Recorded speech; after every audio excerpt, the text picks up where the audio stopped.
की एक बहुत बड़ी शक्ति भी है और शिक्षकों को आशीर्वचन के लिए खड़ा होना ये पाप है। तो मैं ऐसा पाप करना नहीं चाहता हूँ। मैं आपसे संवाद जरूर करना चाहूँगा।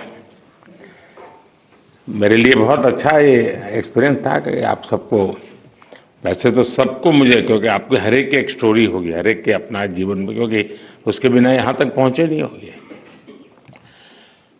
लेकिन उतना समय निकालना मुश्किल होता है, लेकिन जितना भी मुझे आप सबसे कुछ जानने का अवसर मिला वो बहुत ही प्रेरक है और मैं इसके लिए आप सबको बहुत बहुत बधाई देता हूँ। ठीक है, राष्ट्रीय पुरस्कार पाना अपने आप में कोई अंत नहीं है।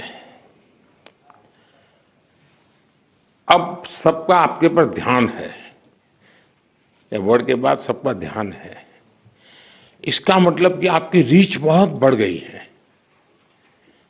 पहले जो आपका इन्फ्लुएंस का एरिया होगा या कमांड एरिया होगा वो अब इस अवार्ड के बाद बहुत बढ़ सकता है। मैं मानता हूं कि शुरुआत यहां से होती है, मौका ले लेना चाहिए। आपके पास जो हैं जितना ज्यादा परोस सकते हैं परोसना चाहिए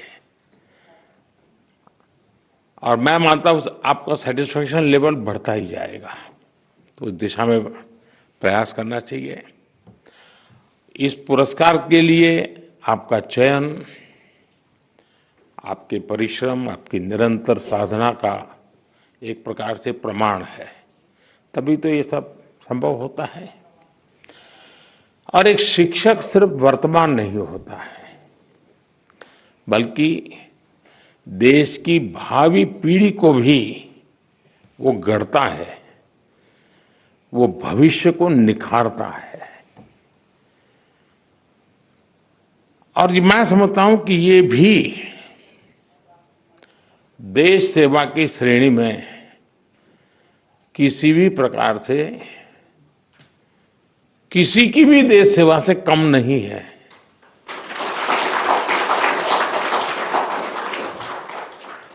आज करोड़ों शिक्षक आपकी तरह ही पूरी निष्ठा, तत्परता और समर्पण भाव से देश सेवा में जुटे हैं।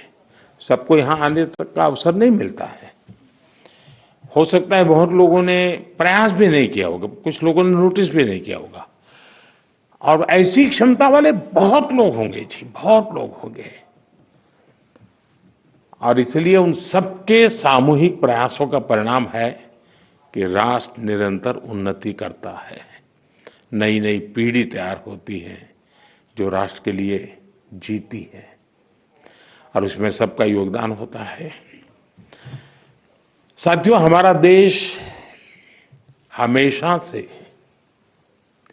गुरु शिष्य परंपरा का उपासक रहा है। भारत में गुरु को केवल ज्ञान देने वाला नहीं, बल्कि जीवन का मार्गदर्शक माना गया है।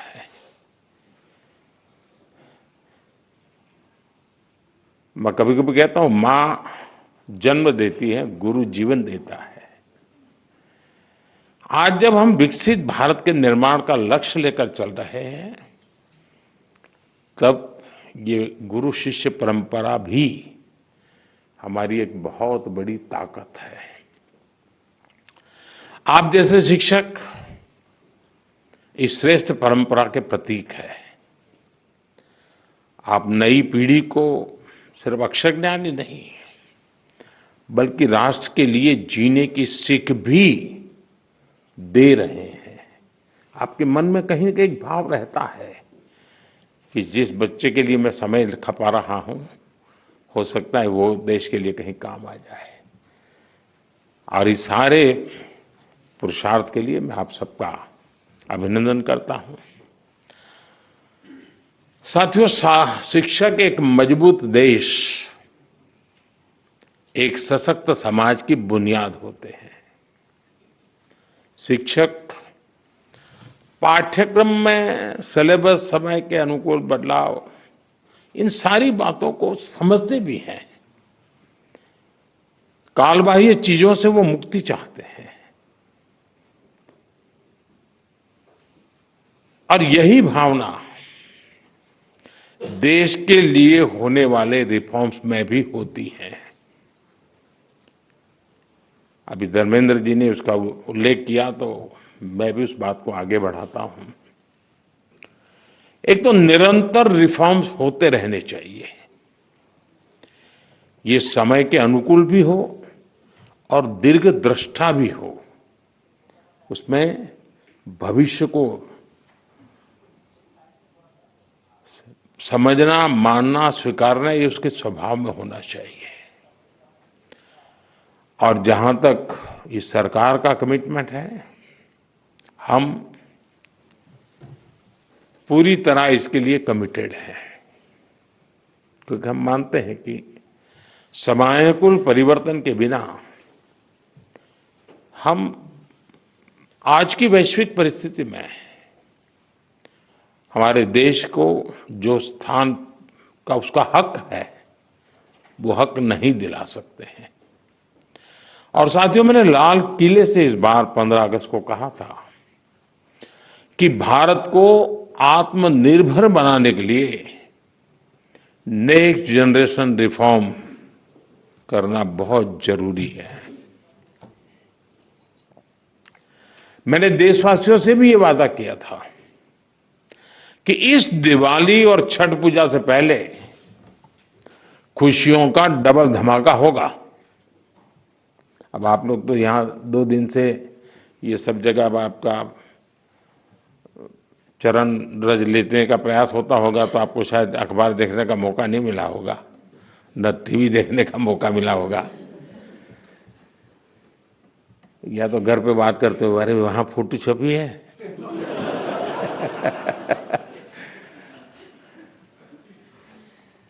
खैर, जिस भावना को लेकर हम चल रहे हैं, उसी भावना पर चलते हुए कल भारत सरकार ने राज्यों के साथ मिलकर के एक बहुत बड़ा निर्णय किया है, और बहुत महत्वपूर्ण निर्णय है। अब जीएसटी और भी ज्यादा सिंपल हो गया है, सरल हो गया है। जीएसटी के मुख्यतः 2 ही रेट रह गए हैं, 5% और 18%, 5% और 18%। और 22 सितंबर सोमवार, जब नवरात्र का पहला दिन है, और ये सारी चीजों का मातृशक्ति को संबंध तो बहुत ही रहता है, और इसलिए नवरात्रि के इस प्रथम दिवस पर जीएसटी का जो एक रिफॉर्म वर्जन है, नेक्स्ट जनरेशन रिफॉर्म किया हुआ, वो लागू हो जाएगा।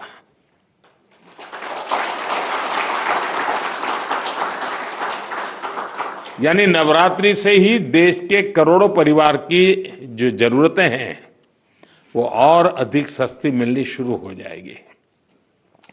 इस बार धनतेरस की रौनक भी और ज्यादा रहेगी, क्योंकि दर्जनों चीजों पर टैक्स अब बहुत ही कम हो गया है। साथियों, 8 वर्ष पहले जब जीएसटी लागू हुआ, तो कई दशकों का सपना साकार हुआ था। तो ये चर्चा कोई मोदी प्रधानमंत्री बना उसके बाद नहीं हुई, उसके पहले भी हो रही थी। काम नहीं होता था, चर्चा होती थी। ये आजाद भारत के सबसे बड़े आर्थिक सुधारों में से एक था। तब देश को अनेकों तरह के टैक्स के जाल से मुक्ति दिलाने का एक बहुत बड़ा काम हुआ था। अब 21वीं सदी में आगे बढ़ते भारत में जीएसटी में भी नेक्स्ट जनरेशन रिफॉर्म की आवश्यकता थी, और उसको किया गया है। मीडिया के कुछ साथी इसको जीएसटी 2.0 के रूप में कह रहे हैं, लेकिन असल में ये देश के लिए सपोर्ट और ग्रोथ की डबल डोज है। डबल डोज यानी एक तरफ देश के सामान्य परिवार की बचत, और दूसरी तरफ देश की अर्थव्यवस्था को नई मजबूती। नए जीएसटी रिफॉर्म से देश के हर परिवार को बहुत बड़ा फायदा होगा। गरीब नियो मिडिल क्लास, किसान, महिलाएं, स्टूडेंट्स, नौजवान, सभी को जीएसटी टैक्स कम करने से जबरदस्त फायदा होने वाला है। पनीर से लेकर के शैम्पू साबुन तक सब कुछ पहले से कहीं सस्ता होने वाला है और इससे आपको महीने का खर्च, रसोई का खर्च भी बहुत कम हो जाएगा। स्कूटर, कार पर भी टैक्स कम कर दिया गया है। इसका बहुत फायदा उन नौजवानों को होगा जो अभी अपनी नौकरी शुरू कर रहे हैं। जीएसटी कम करने से घर का बजट बनाने और अपनी लाइफस्टाइल अच्छी करने में भी आपको मदद मिलेगी। साथियों, कल जो निर्णय हुआ ये कितना सुखद है, इसका असली प्रभाव तब और पता चलेगा जब आप जीएसटी से पहले के टैक्स दरों को याद करेंगे। कभी कभी क्या होता है, पता ही नहीं रहता है कि अच्छा पहले ऐसा था, और इसलिए कभी कभी पहले की चीज याद करते हैं तब पता चलता है यहां से यहां चले गए। अब आपके घर परिवार में भी बच्चा 70 मार्क लाता है स्कूल में आपके यहाँ, और 70 का 71, 72, 75 करेगा, ध्यान नहीं जाता है। लेकिन हम 99 कर लें तो तुरंत जाता है कि हर कुछ कमाल है इसने। तो मेरा कहना यही है कि साथियों, साल 2014 से पहले करीब करीब हर सामान पर उस समय की जो सरकार थी, मैं किसी सरकार की आलोचना करने के लिए नहीं यहां आया, लेकिन एक आप टीचर हैं तो कंपैरिजन आप बड़े आराम से कर सकते हो और बच्चों को बता भी सकते हो। उस समय कितनी बड़ी मात्रा में टैक्स लिया जाता था पुरानी सरकार में। 2014 में मेरे आने से पहले रसोई का सामान हो या खेती किसानी से जुड़ी चीजें हो या फिर दवाइयां और यहां तक जीवन बीमा भी, ऐसी अनेक चीजों पर कांग्रेस सरकार अलग अलग टैक्स लेती थी। अगर वही दौर होता, अगर आज आप 2014 के हिसाब से होते तो आपको 100 रुपया की अगर चीज कोई खरीदते हैं तो 20-25 रुपया टैक्स का देना पड़ता है, अगर उस समय का हिसाब लगाए तो। लेकिन अब आपने मुझे सेवा का मौका दिया है। भाजपा सरकार में, एनडीए सरकार में हमारा जोर इस बात का है कि बचत कैसे ज्यादा से ज्यादा हो, परिवारों का खर्चा कम कैसे हो, और इसलिए अब जीएसटी में इतनी ज्यादा कटौती कर दी गई है। साथियों, कांग्रेस की सरकार ने कैसे आपका मंथली बजट बढ़ाया हुआ था, ये कोई भूल नहीं सकता है। टूथपेस्ट, साबुन, हेयर ऑयल, इन पर 27% टैक्स। आज आपको याद नहीं होगा लेकिन आप देते थे। खाने की प्लेट, कप प्लेट, चम्मच, ऐसे सामान पर 18 से लेकर के 28% टैक्स हुआ करता था। Tooth powder 17% tax. यानी रोजमर्रा की ऐसी हर चीज पर उस कांग्रेस के जमाने में इतना सारा टैक्स लगता था। हालत ये थी कि कांग्रेस वाले बच्चों की टॉफी पर भी 21% टैक्स लेते थे। ये कभी उस समय अखबार में आपका ध्यान गया होगा कि नहीं, वो पता नहीं। मोदी ने किया होता तो बाल नोच लेते। साइकिल जो देश के करोड़ों लोगों की रोज की जरूरत है, उस पर भी 17% टैक्स हुआ करता था। सिलाई मशीन लाखों लाख माताओं बहनों के लिए स्वाभिमान और स्वरोजगार का एक जरिया है, यंत्र है। इस पर 16% टैक्स होता था। मिडिल क्लास के लिए घूमना फिरना तक कांग्रेस ने बहुत मुश्किल कर दिया था। कांग्रेस राज में होटल के कमरे की बुकिंग पर 14% टैक्स, और उसके ऊपर कई राज्यों में लग्जरी टैक्स लगता था, वो अलग। अब ऐसे हर सामान और सर्विस पर सिर्फ और सिर्फ 5% टैक्स लगा करेगा। अब आपको ध्यान में आता है कि 5% में ना क्या बनना, कोई तो लिखेगा ओह अभी भी मोदी 5% लेता है।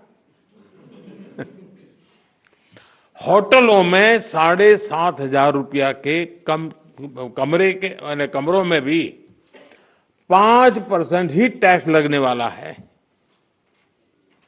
ये काम किया है आपने, काम करने वाली सरकार चुनी, वैसी भाजपा एनडीए सरकार ने किया है।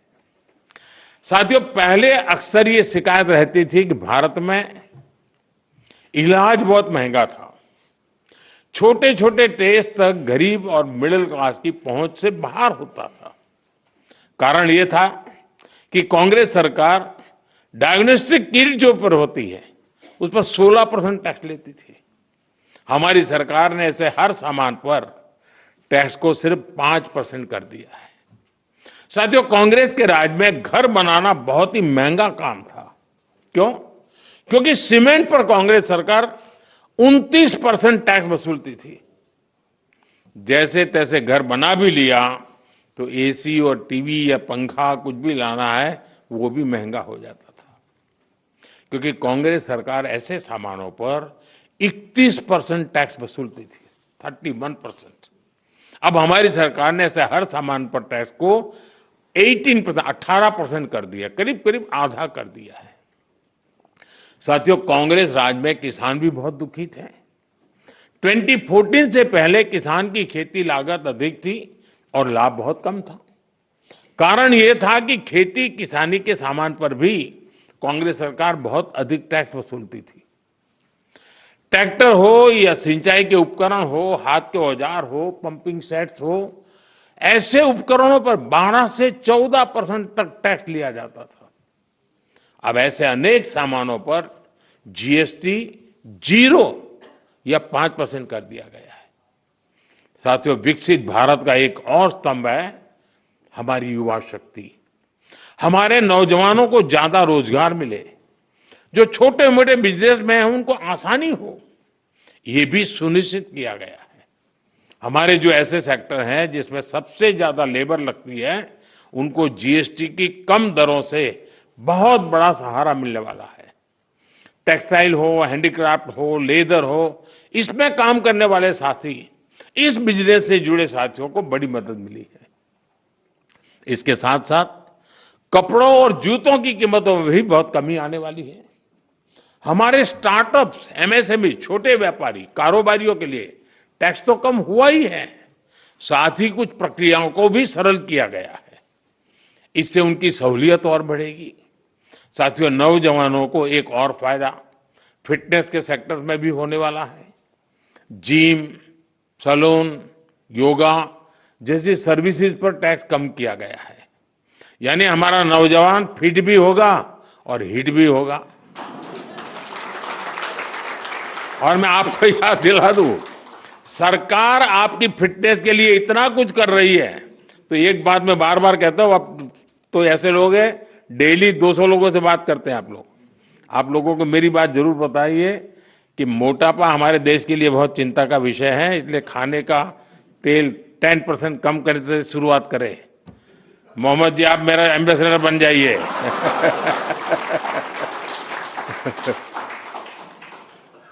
ओबेसिटी के खिलाफ लड़ाई कमजोर नहीं पड़नी चाहिए।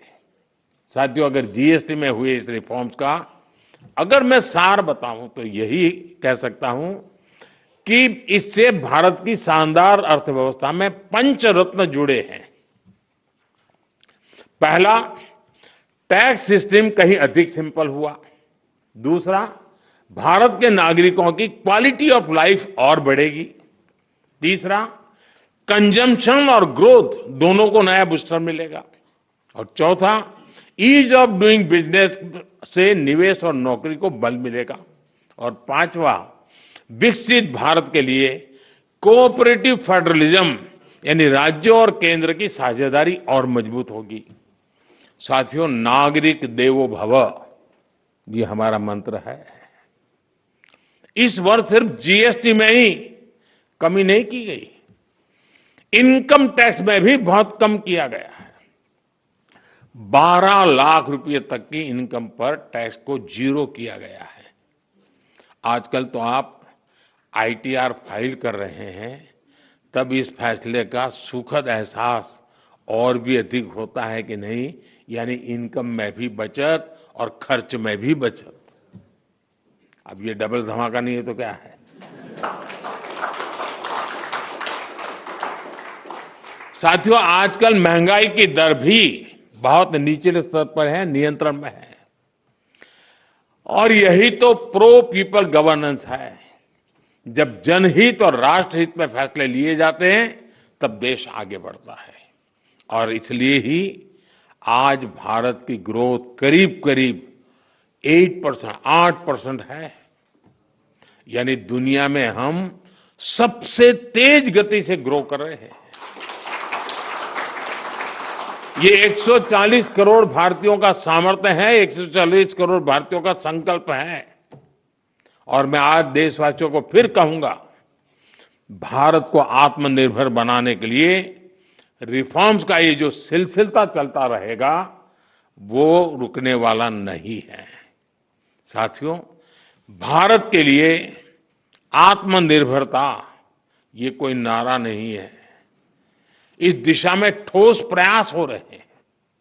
मेरी आप सभी से, देश के सभी शिक्षकों से भी अपेक्षा है कि आत्मनिर्भर भारत के महत्व का बीजारोपण, इस विचार की सीडिंग निरंतर हर विद्यार्थी में करते रहें।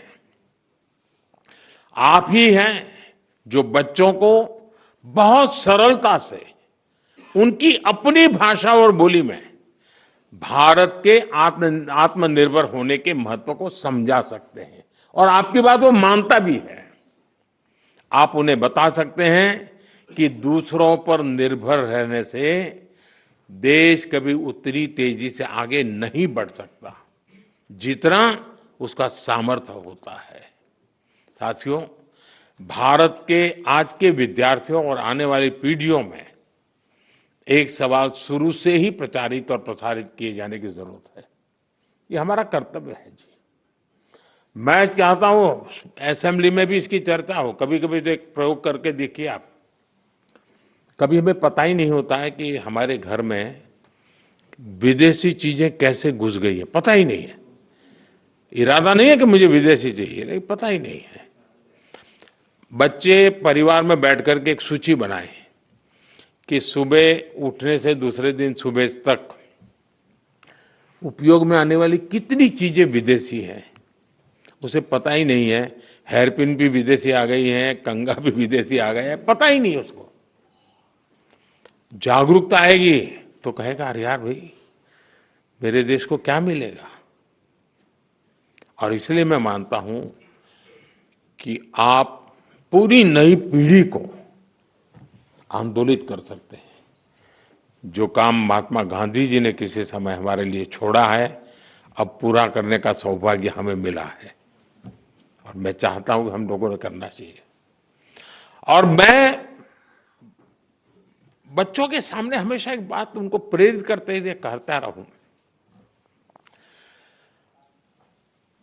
मैं ऐसा क्या करूं जिससे मेरे देश की किसी न किसी आवश्यकता की पूर्ति हो। ये चीज है मेरे देश में नहीं है। नहीं, मैं करूंगा, मैं कोशिश करूंगा, मैं मेरे देश में लाऊंगा। अब आप कल्पना कीजिए, हमारे देश में आज भी 1 लाख करोड़ रुपया का खाने का तेल बाहर से लाना पड़ता है। खाने का तेल। हम कृषि प्रधान देश हैं।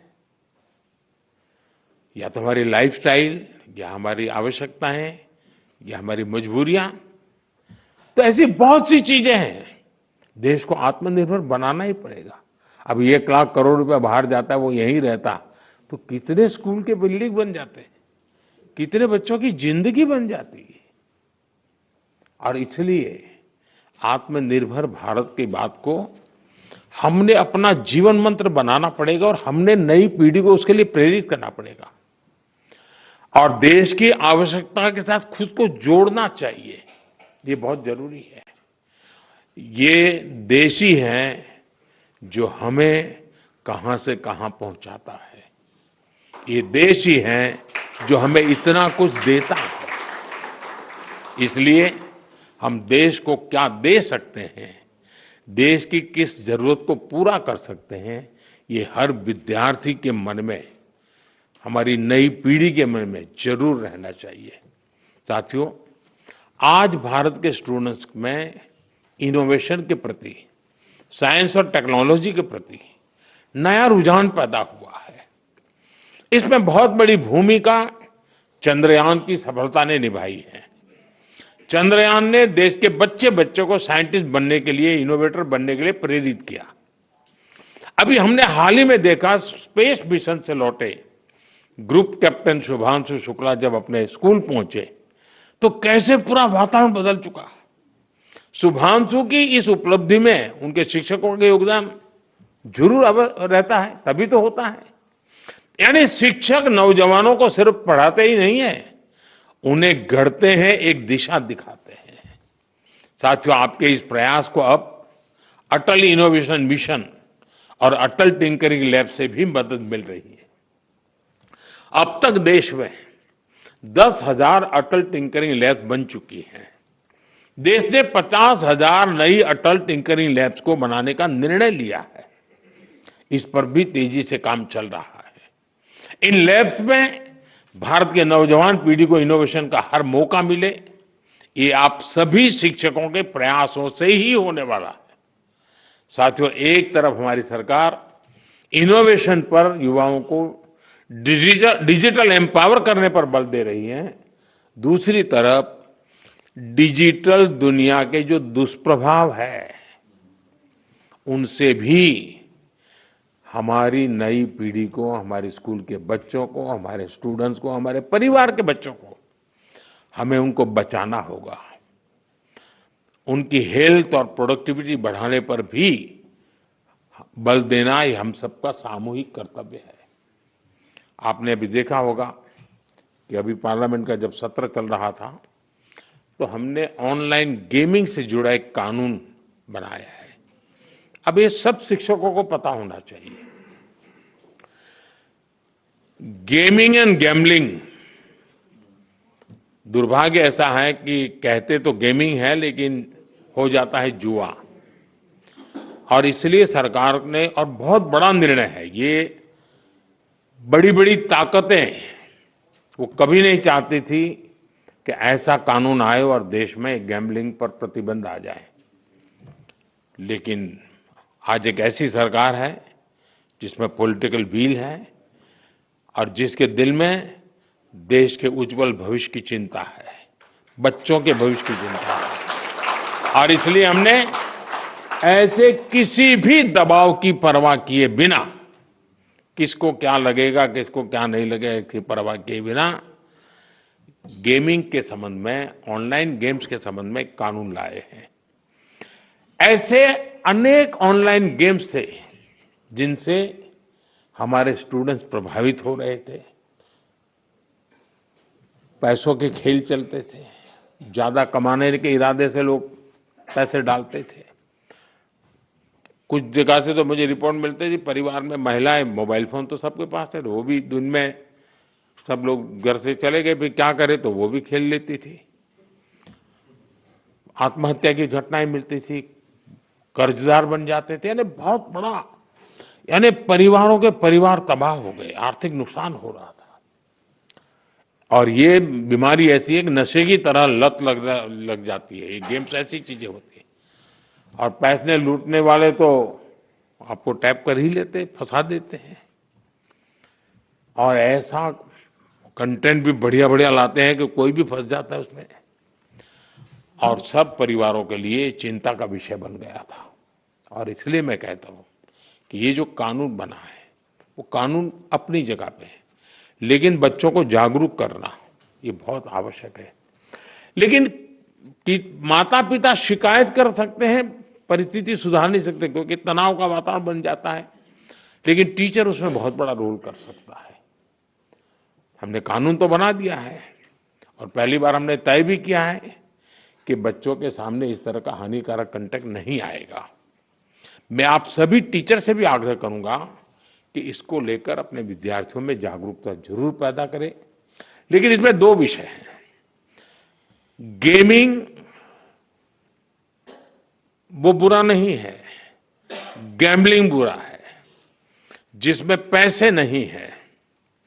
और आपको तो मालूम होगा, अब ओलंपिक में भी इस प्रकार के गेमिंग को एक खेल के रूप में स्वीकृति मिली है।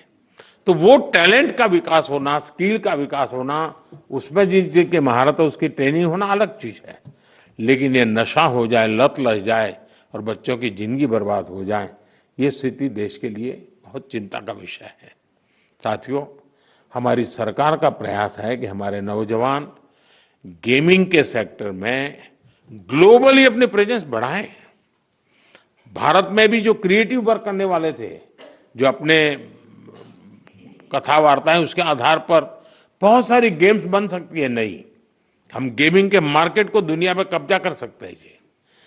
भारत में भी अनेक ऐसे प्राचीन खेल हैं, ऐसे कंटेंट हैं जो ऑनलाइन गेमिंग की दुनिया में धूम मचा रखे रहते हैं। आज ऑलरेडी कर रहे हैं, हम और ज्यादा कर सकते हैं। कई स्टार्टअप इस दिशा में शानदार काम भी कर रहे हैं। अपने स्कूलों और कॉलेजों में भी आप इसे लेकर स्टूडेंट्स को हर जानकारी देंगे तो मैं समझता हूं कि उनको एक अच्छा कैरियर ऑप्शन भी मिलेगा। साथियों, मैंने लाल किले से, अभी आपने मुझे एक सवाल पूछा था, मैं इसकी बात चर्चा कर लेता हूं।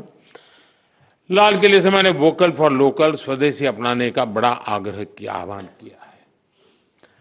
स्वदेशी यानी जो कुछ भी हमारे देश में पैदा होता है, जो हमारे देश में बनता है, वो चीजें जिसमें मेरे देशवासियों के पसीने की महक है, वो चीजें जो मेरे देश की मिट्टी की सुगंध जिसमें है, वो मेरे लिए स्वदेशी है।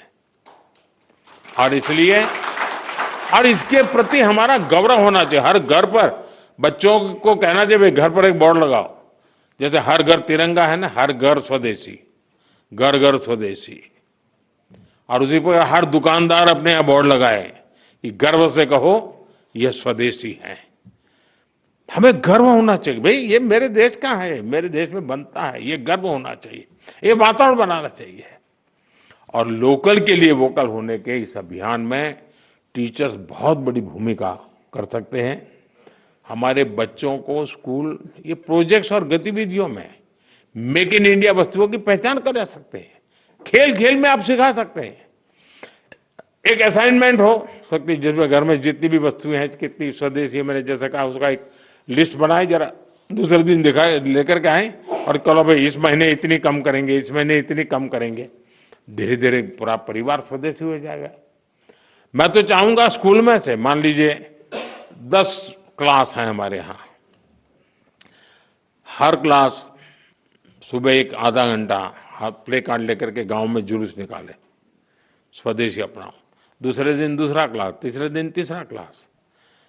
तो लगातार गांव में वातावरण बना रहेगा, स्वदेशी स्वदेशी स्वदेशी। मैं मानता हूं देश की आर्थिक ताकत बहुत बढ़ सकती है जी। हर व्यक्ति छोटा सा भी काम कर ले। हम जो सपना लेकर के चले 2047 में देश को विकसित भारत बनाने का, और किसको नहीं लगेगा जी देश विकसित न हो, ऐसा कौन चाहेगा? कोई नहीं चाहेगा। लेकिन हमें कोशिश कहीं से करनी पड़ेगी, हमें शुरू करना पड़ेगा। साथियों, हम स्कूलों में अलग अलग तरह के उत्सव भी बनाएं, उस उत्सव में भी स्वदेशी की बात ला सकते हैं। हमने देखना चाहिए कि इनमें हम क्या भारतीय उत्पादों को साज सज्जा के लिए उपयोग में लाते हैं। आर्ट क्राफ्ट, क्लास में स्वदेशी सामग्री का इस्तेमाल एक वातावरण बन जाना चाहिए। ये बच्चों में बचपन से स्वदेशी की भावना बढ़ाएगा। साथियों, स्कूलों में हम ऐसे कई डे मनाते हैं, स्वदेशी डे भी मनाएं, स्वदेशी वीक भी मनाएं, लोकल प्रोडक्ट का डे बनाएं। यानी हम एक कैंपेन के रूप में इस चीजों को अगर चलाएं, आप इसका नेतृत्व करें, आप समाज को नए रंग रूप से सजने के लिए एक बहुत बड़ा कंट्रीब्यूशन कर सकते हैं। और जहां बच्चे अपने परिवार से कोई लोकल वस्तु लाए और उसकी कहानी बताएं, ऐसा भी एक वातावरण बन सकता है। जो चीजें कहाँ बनी, किसने बनाई और देश के लिए उसका महत्व क्या है, इस पर चर्चा होनी चाहिए। जो लोकल मैन्युफैक्चरर्स हैं, जो पीढ़ियों से कुछ ना कुछ हस्तशिल्प बना रहे हैं, ऐसे परिवारों के साथ बच्चों का मेल मिलाप हो, या उनको स्कूलों में बुलाकर उनकी बातें सुनने का एक कोई कार्यक्रम बनाया जाए। बच्चे बर्थडे मनाते हैं तो उसके अंदर भी इस प्रकार की चीजों को जब गिफ्ट देते हैं, तो मैं समझता हूँ मेड इन इंडिया का एक वातावरण बने। कहते से गर्व से कहे, भाई देखिए मेड इन इंडिया है, मैं तुम्हारे लिए खास लाया हूं। कुल मिलाकर मेड इन इंडिया को हमें अपने जीवन का आधार बनाना है, अपना दायित्व समझकर आगे बढ़ना है, और इससे युवाओं में देशभक्ति, आत्मविश्वास और डिग्निटी ऑफ लेबर, ये जो वैल्यूज हैं वो स्वाभाविक रूप से समाज जीवन का हिस्सा बन सकते हैं। इससे हमारे नौजवान अपनी सफलता को राष्ट्र की प्रगति से जोड़ेंगे। ये विकसित भारत बनाने की सबसे बड़ी जड़ी बूटी है। मुझे विश्वास है कि आप सभी एक शिक्षक के रूप में राष्ट्र निर्माण के इस बड़े मिशन कर्तव्य भाव से जुड़ेंगे और इस देश को सामर्थ्यवान बनाने के काम को आप ही अपने कंधे पर उठाएंगे, तो निश्चित हमें जो परिणाम चाहिए वो परिणाम मिलेगा। आप सबको फिर से एक बार इस महत्वपूर्ण अवसर पर राष्ट्रीय पुरस्कार प्राप्त हुए, मैं बहुत बहुत बधाई देता हूं। और जो काम आप लोग हमेशा करते हैं वो काम आज मैं कर रहा हूं।